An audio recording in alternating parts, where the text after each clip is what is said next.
Hello everyone, welcome. Welcome to a very important lecture. अभी हम लोग फाइनल लेग ऑफ प्रिपरेशन पे है IBPS PO मेंस में। आखिरी के कुछ 3-4 दिन बचे हुए हैं।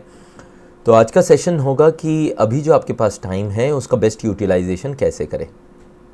और ये इम्पॉर्टेंट इसलिए भी है क्योंकि आज के डेट पे कोई कम करने के वजह से या कम ऑप्शंस है इसके वजह से नहीं उनका एग्ज़ाम निकलता है, ऐसा नहीं है। As a matter of fact ठीक उसका उल्टा है, आजकल ज़्यादा ऑप्शंस है। तो एक्चुअली हमें क्या करना चाहिए और क्या नहीं करना चाहिए, ख़ास करके जब एग्ज़ाम इतने क्लोज है, वो जानना बहुत ज़रूरी है।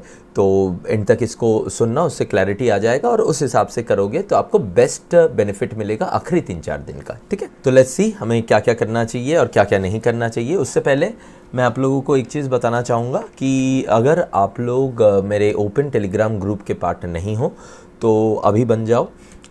We are doing many important things out there for this year's exam and upcoming year's exams for in English and critical reasoning. तो आप मिस मत करना उन चीज़ों को।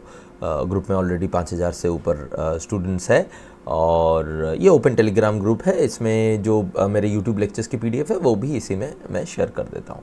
चलिए, तो पहला चीज़ जो आपको अभी अपने फोकस में रखना चाहिए वो ये है कि आपका प्रिपरेशन मॉक बेस्ड होना चाहिए। अभी now you see at this point of time आपका कॉन्सेप्ट बेस्ड प्रिपरेशन नहीं होना चाहिए। वो करना था जब आपके पास टाइम था, राइट, 2 महीना 3 महीना जब से आपने तैयारी से चालू किया था। अभी जो अगले 2-3 दिन में होगा वो ये होगा कि आप अपने नॉलेज को किस तरह से इम्प्लीमेंट कर सकते हो ताकि आपको स्कोर ज़्यादा से ज़्यादा आए।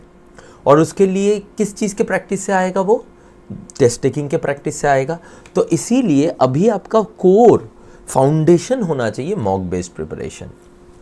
तो आपको 3 मॉक देने हैं, हर दिन 1 मॉक, राइट। मिनिमम 2 मॉक तो देने ही हैं और अगर 3 दे सको तो अच्छी बात है, लेकिन 2 से 3 मॉक देने हैं, हर दिन 1 मॉक, जो आपको 3 से 3.5 घंटा ले लेता है एक मेंस का मॉक।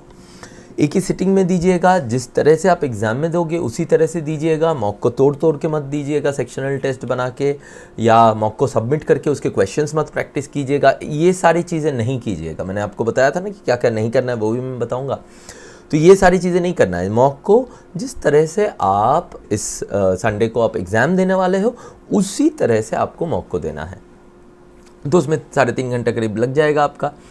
अच्छा, जब भी आप मॉक दोगे उससे पहले आप स्ट्रेटेजाइजिंग और प्रायोरिटाइजिंग करोगे जिस तरह से मैंने आप लोगों को सिखाया है। अगर आप अचीवर्स कोर्स के पार्ट हो, मैंने मल्टीपल टाइम्स आप लोगों को करके दिखाया है कि मेंस के मॉक को अप्रोच कैसे करना है। As a matter of fact आज शाम को हमारा जो है मेंस के मॉक से रिलेटेड एक और सेशन है जो कि इसी के ऊपर होगा कि किस तरह से क्वेश्चंस को चूज़ करना है, प्रायोरिटाइज करना है, राइट। तो अगर आप अचीवर्स प्रोग्राम के पार्ट हो तो उसको मिस मत करना। और अगर आप मुझसे यूट्यूब से पढ़ रहे हो तो आप यूट्यूब पे मेरे जो है मॉक एनालिसिस सेशंस को देख सकते हो, उससे भी आपको आइडिया आ जाएगा, right. But very importantly strategizing and prioritizing questions before mocks, because understand my dear friends, हर एक को एक ही टाइप ऑफ क्वेश्चंस आएगा, एक ही क्वेश्चन पेपर आएगा। तो कौन कितना परफॉर्म कर रहा है, जितना ना उसका नॉलेज इस स्टेज में डिटरमाइन करेगा, उससे भी ज़्यादा डिटरमाइन करेगा उसकी ability to take the test in the right way, right. और इसीलिए अभी मॉक बेस्ड प्रिपरेशन होना चाहिए rather than concept based preparation और practice based preparation, okay, right now. अच्छा, ये मॉक तो दे दिया, उसके बाद क्या करना है ना? उसके बाद आप लोगों को पता है क्या करना है। जो अचीवर्स प्रोग्राम में है मैं फिर से रिपीट कर दूंगा, और जो यूट्यूब में मेरे से जुड़े हुए हैं उनको भी एक बार क्लैरिटी आ जाएगा। देखो, क्वांट, इंग्लिश, रीजनिंग, देखो आपके पास 5 एरियाज हैं, क्वांट, इंग्लिश, रीजनिंग, GA और डिस्क्रिप्टिव। GA डिस्क्रिप्टिव को अलग अलग तरीके से उठाएंगे। क्वांट इंग्लिश रीजनिंग के लिए क्या करना है वो मैं पहले बता दूं आप लोगों को। तो क्वांट इंग्लिश रीजनिंग के लिए एनालाइज द मॉक्स, थॉरोली मॉक को एनालाइज कीजिएगा। इसमें होगा क्या, पहली बार जब आप एनालाइज करोगे तो आपको अपने टेस्ट टेकिंग स्ट्रैटेजी, जिसके बारे में हम लोगों ने पिछले स्लाइड में बात किया था, उसकी इफेक्टिवनेस के बारे में पता चल जाएगा, आइडेंटिफिकेशन हो जाएगा। होपफुली आपने पिछले मॉक्स में भी ऐसे ही किए होंगे, राइट। तो आपको वो टेस्ट टेकिंग स्ट्रैटेजी की यूटिलिटी पता हो जाएगी। और इस पूरे एनालिसिस प्रोसेस को क्वांट, इंग्लिश और रीजनिंग, ये 3 एरिया जिसमें कॉन्सेप्ट डेवलपमेंट होता है, जिसमें question solving on the basis of your concepts होता है। ये 3 एरिया में आपको सिर्फ अच्छे से मॉक को एनालाइज करना है, जो मॉक अपने दिए हैं। 3 मॉक देने का है ना, वो तीनों मॉक को एनालाइज करना है। तो इसमें आपके 3 से 3.5 घंटे चले जाते हैं। जो अचीवर्स प्रोग्राम में है उनको पता है एनालिसिस कैसे करना है, स्टेप बाय स्टेप मैंने बार बार दिखाया है। आज भी हम लोग एक बार इंग्लिश सेक्शन को अच्छे से कर देंगे, तो आपका इंग्लिश सेक्शन का वो और करने की ज़रूरत नहीं है।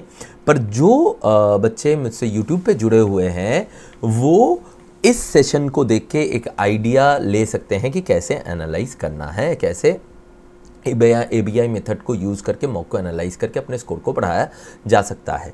ठीक है, अब एनालाइज तो कर लिया, अब उसमें क्या मिलेगा आपको, ये भी दिख जाएगा कि ये मेरे स्ट्रेंथ के एरियाज़ है, ये एरिया में मेरे को थोड़ा सा और टाइम चाहिए है क्वेश्चंस में सॉल्व करने के लिए, तो मेरा सही हो जाता है। अब अगर उसमें से ऐसे कुछ एरियाज़ आपको दिख जाए, ध्यान से सुनिएगा, ऐसे कुछ एरियाज़ आपको दिख जाए जिसमें आपके कॉन्सेप्ट्स तो ठीक ठाक है, थोड़े बहुत कुछ टाइप ऑफ क्वेश्चंस आपको तंग कर रहे हैं, उन क्वेश्चंस का एक बार गो थ्रू कर लेंगे तो वो वाला एरिया बहुत स्ट्रांग हो जाएगा आपका। तो उसके लिए अगर आपको 1-2 घंटा देना है, उसके लिए आप सिलेक्टिवली प्रैक्टिस कर सकते हो अभी के टाइम पे। ये सब तब है जब आपके पास 3 से 4 दिन है एग्ज़ाम के, राइट। 2 महीना 3 महीने वाला टाइम नहीं है, ये 3 से 4 दिन जब है, तो तब आप 1 से 2 घंटे ज़्यादा से ज़्यादा सिलेक्टिव प्रैक्टिस के लिए दे सकते हो। जिसमें आपका कॉन्सेप्ट ही ठीक नहीं है, अभी तक आपका कॉन्सेप्ट ही बहुत वीक है, उनको छोड़ दो। प्लीज़ अंडरस्टैंड, कॉन्सेप्ट बनाने का ये टाइम नहीं है। मैंने क्या बोला था स्टार्टिंग में, ज़्यादातर बच्चे आजकल इसलिए नहीं फेल करते हैं क्योंकि उनके पास ऑप्शन कम है। ना ना ना ना, वो इसलिए फेल कर देते हैं बिकॉज उनके पास ऑप्शन ज़्यादा है और वो गलत चीज़ पे टाइम इन्वेस्ट कर देते हैं। तो this is not the time to attend lengthy lectures, right. अभी लंबे लंबे लेक्चर्स मत अटेंड करो इन द होप कि आपका उसमें से कॉन्सेप्ट बिल्डिंग हो जाएगा और आप कर लोगे। इतने कम टाइम पे वो नहीं होता है। वो ज़्यादा से ज़्यादा वो प्रैक्टिस लेक्चर्स आप 1-2 घंटे के अटेंड कर सकते हो, वो भी बहुत ज़रूरी नहीं है। अभी जो इम्पॉर्टेंट है वो ये है कि आपको अपने आप से ज़्यादा बात करनी पड़ेगी कि कहाँ पे क्या आप सही कर रहे हो, क्या गलत कर रहे हो, उसको कैसे चेंज करो। बिकॉज एग्ज़ाम में आप मेरे साथ एग्ज़ाम नहीं दोगे, राइट, आप खुद से एग्ज़ाम दोगे और आपसे खुद से बनना is more important at this point of time, and that's why we are moving towards a mock based preparation.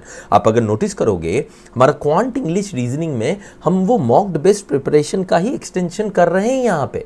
सो आपका जो रिवीजन है ना दोस्तों, वो मॉक्स के थ्रू ही हो रहा है यार। वो 30-40 क्वेश्चन जो आप मॉक में मिलेंगे उन सबका तो सॉल्यूशन देखोगे ना एनालिसिस में, जब आप लोग करोगे तो वो तो रिवाइज हो ही जाएगा ना। तो अलग से आपको कुछ रिवाइज करने की ज़रूरत नहीं है। सिर्फ और सिर्फ आपको अगर लगता है ऐसे एरिया है जहाँ पे आप थोड़ा सा टाइम 1-2 घंटा दोगे तो आपका वो स्ट्रेंथ बन सकता है, सिर्फ वही का प्रैक्टिस करोगे। जो आपके कॉन्सेप्ट अभी बिल्ड नहीं हुए उनको छोड़ दो, बिकॉज अभी वो करने जाओगे तो एक फियर ऑफ मिसिंग आउट में फंस जाओगे और आपका एग्जाम जो आपके स्ट्रेंथ है उस पर ना खेल के आप अपने वीकनेस पे खेलोगे और उसकी वजह से आपका चांसेस है कि आप फेल कर जाओगे वहाँ पे। ठीक है, राइट ना। अब आता है जनरल अवेयरनेस में। अब देखो, क्वांट इंग्लिश रीजनिंग में मैं कुछ भी नया करने को मना कर रहा हूँ। जो आपके स्ट्रेंथ है उसके ऊपर खेलने को कह रहा हूँ, टेस्ट टेकिंग स्ट्रैटेजी के ऊपर बात कर रहा हूँ। बट जनरल अवेयरनेस में ये नहीं होगा। क्यों? क्योंकि वो नॉलेज बेस्ड है। तो यहाँ पे आपको पढ़ना पड़ेगा, यहाँ पे आपको टाइम देना पड़ेगा। तो क्या करोगे आप? रिवाइज फ्रॉम, अब कहीं से भी आप रिवाइज कर सकते हो। अगर आपके पास मार्टकीरा का CA मॉक ड्रिल कंपेंडियम्स है, वहाँ से रिवाइज कर सकते हो। PDF नोट्स है, वहाँ से रिवाइज कर सकते हो।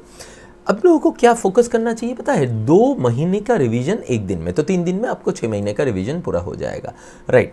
इसके अलावा ये कि कुछ सेक्शनल टेस्ट एवरी डे दो, apart from the mock test. Mock test में तो दे ही रहे हो, और कुछ सेक्शनल टेस्ट भी दो, उसमें भी 30 मिनट से 1 घंटा आप दे सकते हो। अब यहाँ पे अगर मैं देखूँ 2 घंटा तो आपका सिर्फ स्टडीज़ में जाएगा। अब स्टडीज़ अगर करनी है ना तो सिर्फ नॉलेज वाली स्टडीज सिर्फ जनरल अवेयरनेस में होगी।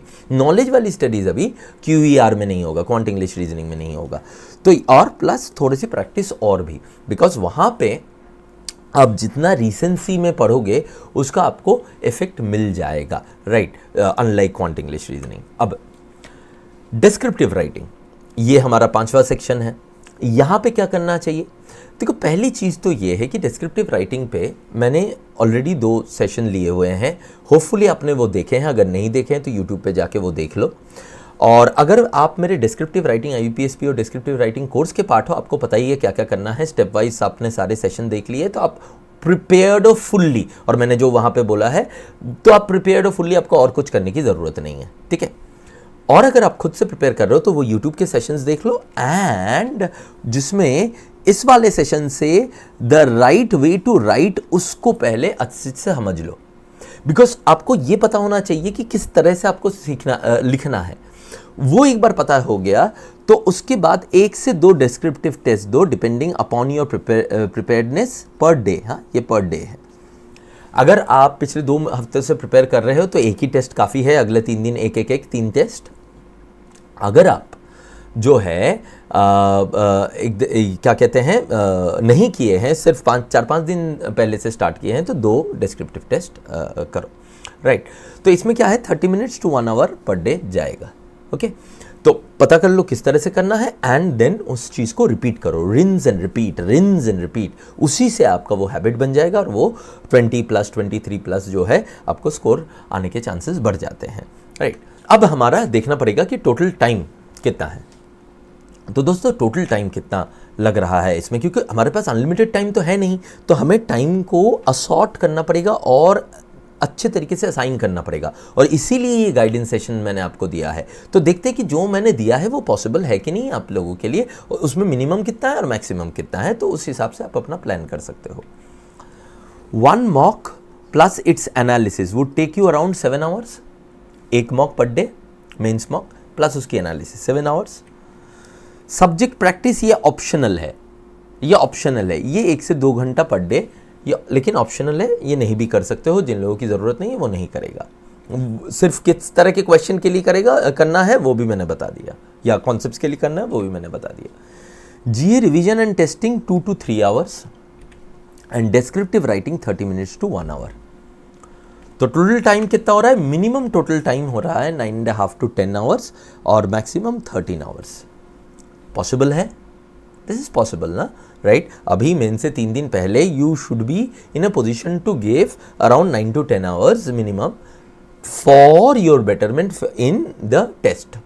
पर उसमें देना कहाँ है वो बहुत इंपॉर्टेंट है। अभी अगर आपने 5 घंटे 6 घंटे का एक लेक्चर लगा लिया तो उससे जितना ना फायदा होगा, उससे कई गुना ज़्यादा फायदा होगा, राइट, ओके। तो यही चीज़ आपको करनी है। इस चीज़ को स्टेप बाय स्टेप आप अगर करते रहोगे, और जो मैंने गाइडेंस सेशंस इसमें रेफर किया है उनको देख लो, आपको हेल्प हो जाएगा। बस इतना काफ़ी है आपका बेस्ट परफॉर्म करने के लिए, because at the end of the day test में क्या करना है, आपका ही तो बेस्ट परफॉर्म करना है ना आपको, राइट। आप किसी और का बेस्ट तो परफॉर्म नहीं कर सकते हैं, तो आपको जितना आता है उसमें से आपका जो भी बेस्ट हो सकता है वो आपको परफॉर्म करना है, ये इंश्योर करना है, right? Okay, so that would be all for today. Hope this helps, and if you have any doubt, anything that you want to ask me, put it in the comment section and I would respond. Thank you very much and all the best.